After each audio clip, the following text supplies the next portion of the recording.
கிறிஸ்துவிலே மிகவும் பெரியமானவர்களே, 25/7/2026 உங்களை சந்திப்பதிலே மகிழ்ச்சி அடைகிறேன். வாருங்கள், ஒரு நிமிடம் நாம் ஜெபிப்போம். அன்பு தகப்பனே, இன்றைக்கு என்னுடைய பாதுகாப்புக்காய் ஜெபிக்கும்படி என் தேவனுடைய சமூகத்தில் வருகிறேன்.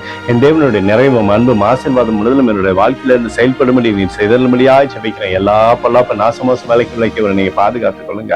இயேசு கிறிஸ்து சிந்தின பரிசுத்த ரத்தத்தை இவர் மீதும் ஒரு குடும்பத்தின் மீதும் ஒரு செய்கிற சகல காரியத்தின் மீது பூசுகிறேன். இந்த நாள் முழுவதும் மகிமையின் ஆசீர்வாதம் இவரோடு இருக்கட்டும். நன்மையான இவக்குள்ள இவரை நடத்தும்படியாய் ஜெபிக்கிறேன். 2 கொரிந்தியர் 3:17 கர்த்தருடைய ஆவி எங்கேயோ அங்கு விடுதலை உண்டு என்று சொல்லி எழுதப்பட்டக்கூடிய வார்த்தையின்படி ஆண்டவரே உடைய ஆவியினாலே விடுதலை கொடுத்து சகலத்திலுமே ஜெயிக்கும்படியாக செய்யுங்க. இவரை பாதுகாத்து வழி நடத்துங்க. இயேசுவின் நாமத்திலே ஒப்பு கொடுத்து ஜெபிக்கிறேன் நல்ல பிதாவே, ஆமென்.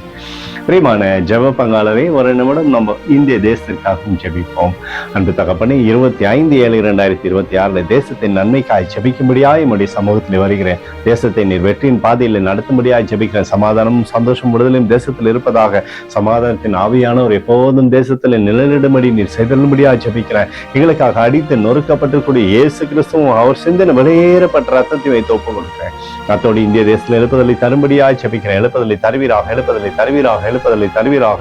எழுப்புதலை எங்கள் கண்கள் பார்க்கும்படி நீர் ஆசீர்வதிக்கும்படி ஜெபிக்கிறேன். நேற்றும் இன்றும் என்று மாறாதவராகிய இயேசுவின் நாமத்திலே ஒப்புக்கொடு ஜெபிக்கிறேன் நல்ல பிதாவே, ஆமென்.